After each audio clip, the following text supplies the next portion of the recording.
So that's why I started to do these Q&As so that we can kind of hang out and chat for a little bit before we do the pictures, because I was like, oh, that's my mom, that's my mom. Alright, so let's just jump into it and start hanging out and talking. Hi, right there, yeah. Are you just tweeting me or something? Oh yeah, was the one about blowing the kisses? Yeah. Oh, hi guys, yeah, I just tweeted you backstage. Oh, hi.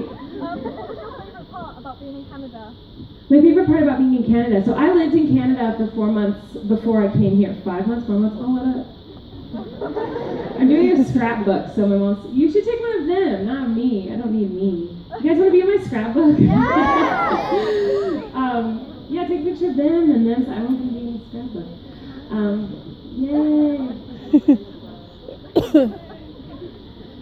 I have a feeling this isn't going to turn out at all. I'll show you guys what it looks like after. Oh, anyway, what was the question? Canada. So I lived in Canada for 4 months while we shot the show, my Haters Back Off show for Netflix. That's where we filmed it. There you go. My favorite part about living there was probably just how beautiful it is up there. Like, it's very lush and green, and there's tons of like waterfalls and rivers and mountains and trees, and I've never lived in a place like that. I grew up in Santa Barbara, which is like a beach town, and that was awesome, and it's really pretty. But now I live in LA, which is really like probably the ugliest place in the world. So it was nice to be in a place with fresh air, and there was wonderful places to go hiking and stuff like that. So I think that was my favorite part about being in Canada. You're right here. Why is my channel called Psycho Soprano? That is a good question, and I don't know if anyone's ever asked me that before. So when I went to college, when you go to college, well, I don't know if they still do this because it was a long time ago. I'm an old lady now. But when at my college, you had to have like an email that was associated with the school that I went to, and so everyone just did like their name. So mine would have been Colleen Ballinger at the school that I went to. But I didn't know that it was like you were supposed to be professional and use your name. So I was like, I'm gonna think of a really cool name. And I was majoring in vocal performance, and I'm a soprano, and I sing classical music. But I was like, but I don't want to just be like soprano, I want to do something weird. And so I chose Psycho Soprano, and it embarrassed me for all 4 years of college because everyone else just had like their name was their email, and mine, like every time a professor was like, what's your email? I was like, Psycho Soprano. It was really embarrassing. But back in the day when YouTube started and when I made my YouTube account, your YouTube name was your like Gmail name, and that was my email. So I just made it it was my YouTube name and my email. And then when the time came where you could change your YouTube name, like my Miranda Sings YouTube used to be Miranda Sings 08. So when you could change it, I changed it to 08. And I debated whether or not to change Psycho Soprano to Colleen Ballinger or keep it Psycho Soprano, and I just kept it because, I don't know, it's just what it's been, and I felt like people would be upset if I changed it. But it's really hard to spell, so everyone hates it. But yeah, that's why. Long story, kind of boring, sorry. Right here in the front, right here. I love you so much. I love you too, hi. Hi. Do you have a question or just need a hug?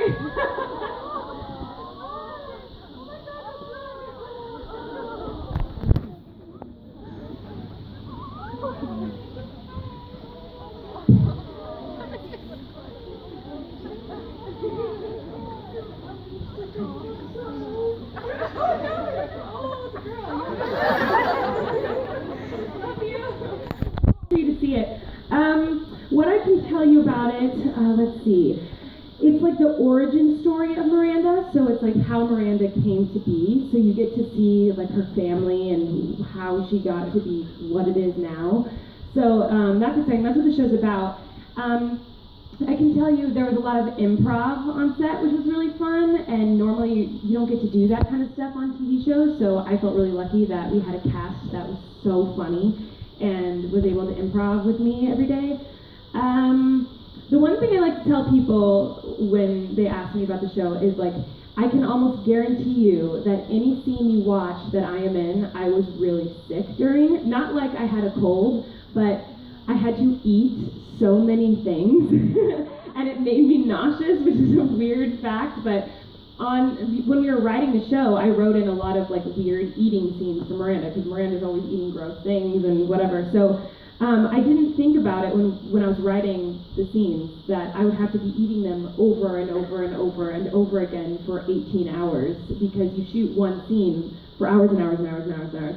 So I got so sick on set because as Miranda, I'm like shoving my face with these gross foods. So that's a fun little fact. When you watch it, just know that I was probably like close to vomiting the entire time because I was so sick from eating all the nasty food. Right here. The weirdest question I've ever been asked. I've been asked some weird ones. I don't know. Can you think of anything like on the tour specifically? I don't know. I feel like I've been asked a lot of weird questions, but I can't think of anything off the top of my head. Can you think of anything weird? I feel like, no, I don't know. I'm sorry, I'm having a total brain fart right now. I can't think of like what weird questions I've been asked. I've been given a lot of weird presents. Like I've been given like a vial of blood at a meet and greet of a girl's, her own blood. Like she drew her blood and gave it to me. And she was young too, she was like 15 or 16, and I didn't think it was her blood. And it was a long time ago. It was back when I never broke character. So I was in character the whole time, and she gave it to me, and I broke, and I was like, whoa, what is this? And she's like, it's my blood. And I was like, that's not your actual blood. Like, this is Kool-Aid or something. And she showed me her arm, and she had all these prick marks from where she had, like, tried to draw her own blood. And I was like, why did you do this? She's like, my mom's a nurse, so I have all this stuff at my house. And I was like, why did you do this? She's like, in case you ever need blood, I can be the one to save your life. So that was like, probably the weirdest thing that's ever happened to me. I've gotten, like, a lot of, like, raw meat as a gift. Like, my mom got a package of raw bacon at our doorstep. One slice of raw bacon. Yeah, that's pretty gross. Yeah, I can't think of any weird questions I've been asked. A lot of people ask me to marry them. That's toned down now that I'm married, so I don't know. Right here. How many lipsticks do you have when you're doing the Miranda videos? How many lipsticks do I have when I'm doing the Miranda videos? I have a whole drawer full of lipstick at my house. Like, I have like hundreds and hundreds of different red lipsticks. When I tour, we bring like one bag of lipstick, so probably like 10 or 15 with us. Because it's not that I go through them, I mean, I do go through them a lot, but they break a lot, like because I put them on kind of aggressively. So a lot of times they break and I have to get a new one. But I go through a lot of red lipstick, a lot. Let's see here, all the way in the back. What am I saying? So sorry?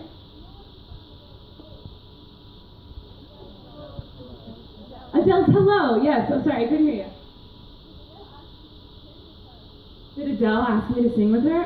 I wish. No, she didn't. I don't know, she probably hasn't seen it. I do love that video though, the hello video I did as Miranda. It's every once in a while I'll cover a song and the person who originally sings it will see it. Like Miley Cyrus saw and tweeted one of my videos. Chris Brown tweeted a video of me doing his song. Ariana Grande has tweeted my videos of me doing their songs. But Adele is one that I don't know if she's seen it. Meghan Trainor has, so every once in a while, like the artist will see my Miranda version and will tweet it to me or say something, but I wish. Adele is amazing, so that would be a dream come true. Right here. If you could choose a part in a musical, what would it be? What musical? Choose a part for me to play in a musical? Oh man, I'm a big musical theater nerd. Is there any like musical theater lovers out here today? Oh yeah, there's a few people. So I grew up doing theater and that's like my favorite thing in the world. I love musical theater. I got the opportunity to play a lot of really fun roles that I really loved, but one I've always wanted to play is The Baker's Wife in Into the Woods. I really like Stephen Sondheim, so that's a really, really great part. What else? There's so many wonderful roles out there right now. I'll play anything. I miss doing musical theater a lot. So. Did you enjoy Charlie the other day? I saw Charlie in the Chocolate Factory the other day, guys, and he was so good here in London. It was amazing. The kids are crazy talented here. I cannot believe it. It really blew my mind. You should try Funny Girl. That's a good show. Funny Girl? Oh, Funny I love Girl. Funny Girl. Oh, I'd love to be in Funny Girl. And it's on right now, right? Maybe I'll try to see it. Right over here with the popcorn phone. Oh, thank you. What was it like working with like Todrick and Miranda Sings on the Beauty and the Beast parody? Yeah, okay. What was it like working with Todrick Hall and Laganja Strange on the Beauty and the Beast parody I did with Todrick?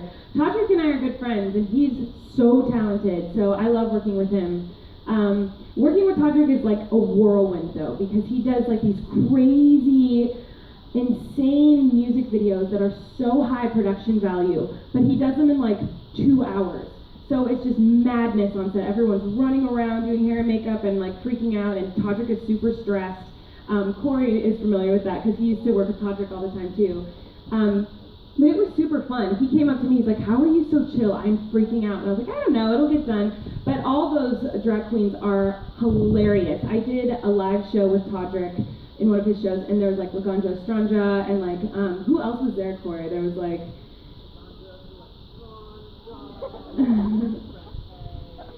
yeah, drag queens, yeah, like Alyssa Edwards was there, and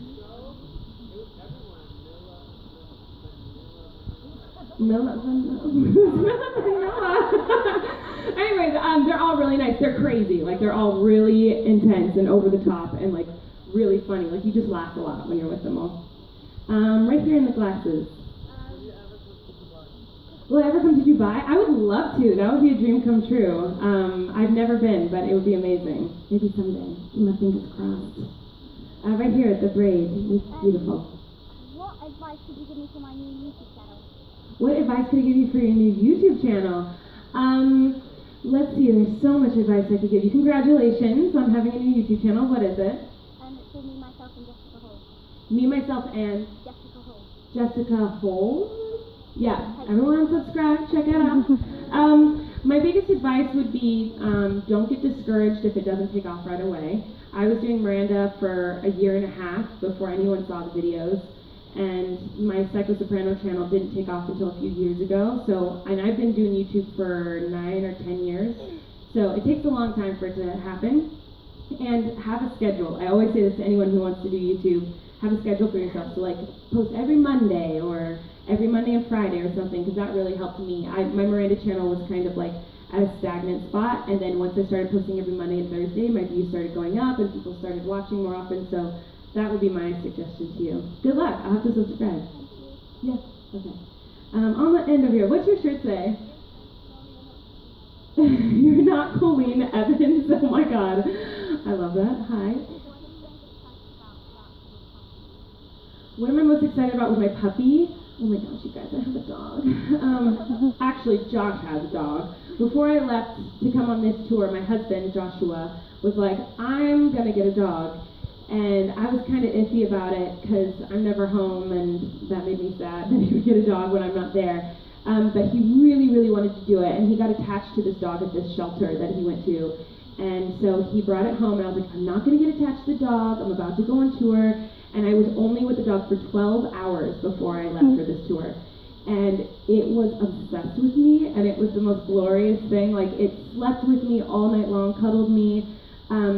So what I'm most excited about with the dog is just getting home and being able to cuddle it again and play with it, because you really get attached. I don't know how many of you guys have pets, but they really become like part of your family. I was so surprised that after 12 hours, I was so attached to this little animal, and I missed it so deeply. Like, the first few days on tour, I was like so sad that I couldn't see the dog anymore. So I'm excited to just be around it. I'm going to be obsessed. I'm going to spoil it rotten when I get home.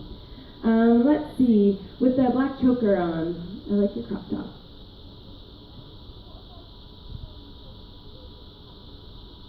Oh, that's a good question. What are both me and Josh's weirdest habits? Wait, question? That's a really good one. Josh's weirdest habit that I hate, by the way, is he's always chewing gum. I don't hate that part. I think that's wonderful, because he always has minty fresh breath. But he's always chewing gum. He chews it until he gets into bed. He chews it as he falls asleep. Like, he is always chewing gum. But in the middle of the night, he spits it out and puts it on the bed or on like the side table every night since I met him. And I've always been like, please stop putting nasty chewed gum all over the bed. But he still does it. So there's been mornings where I wake up and it's in my hair. It's like, it's the worst. But that's his, like, probably his worst habit that he has. So, Can I just say, I have found it on the kitchen counter and on the side of the whole car. Like, It's everywhere. Like his gum is everywhere. It's so gross. I appreciate that he's always got the fresh breath, but that does drive me insane. And my weirdest habit, I have a lot. I'm kind of weird. I bite the skin around my nails, which is kind of gross. Who else does that? Do people do that? Okay, I'm not a weirdo. Lots of people do it. But I do. I like bite it whenever I'm anxious or nervous. And sometimes like my fingers will bleed and it's really disgusting. So my fingers are always atrocious. That's a gross, weird habit that I have. What other habits do I have? I have a lot of weird habits. Anyone? Corey? Suzanne? Anybody? Lee? Farting. I fart a lot. That's not a habit. It's just a natural body function. What else do I do other than that? I have a lot of weird habits. Huh? What? Oh my god. What did you say? I make stuff up. Oh, he's sore right now. He's all pissy because I'm right and he's wrong. And to prove my rightness the other day, I lied. And so now he won't let me live it down because I lied to him about something stupid the other day. Yeah, it was a gift thing, yeah. Or GIF thing. It is GIF. Thank you. Thank you. Oh, Queen, thank you. Yes, see? See, Lee, did you hear this? Oh, you're the worst. Okay, I'll do one more question because I'm going to get the pictures. Right here, you're going in the striped shirt. Okay. Well done on getting sacked at Disneyland. Does that mean fired? Yeah. Okay. Who's my uncle? In real life or Miranda? Miranda, I'm assuming. My uncle, Miranda's uncle, is played by Steve Little in the TV show. And he is amazing. You guys are going to fall in love with him. He's the funniest person I've ever met. Like, I would laugh till I cried on set with this man. He's super funny. However, a little bit of information. In real life, Miranda's uncle was inspired by a few different people, but the first time I ever mentioned my uncle as Miranda was in the video Free Voice Lesson. My friend John was like walking around in the house and he's making a lot of noise and I could hear it really well, but it wasn't like coming through the camera, but I thought it was going to be really loud in the video and I was like, I'm going to have to explain all his noises, so I was just made up in my head. I was like, oh, my freaking uncle's here. But it was just my friend John, and so that's a little fun information that not a lot of people know, that my friend John Hawkins was like the voice of Uncle Jim. It's his name, Uncle Jim, is Miranda's uncle. But yeah, and the name Jim is based on the very first guy who ever believed in me as Miranda and offered me my own show. And I'm very thankful to him because I feel like if it weren't for this guy, Jim Crusoe, he's from New York City, if he didn't give me my own show, I don't know if I'd be doing this. He believed in me, he encouraged me, he was like, I think you should do one woman show, I think you should continue to do Miranda. And he really, really encouraged me a lot, and if it weren't for him, I don't know what I'd be doing. So when I needed to come up with a name for Miranda's uncle, I named it after him. And I told him, and he was like, I think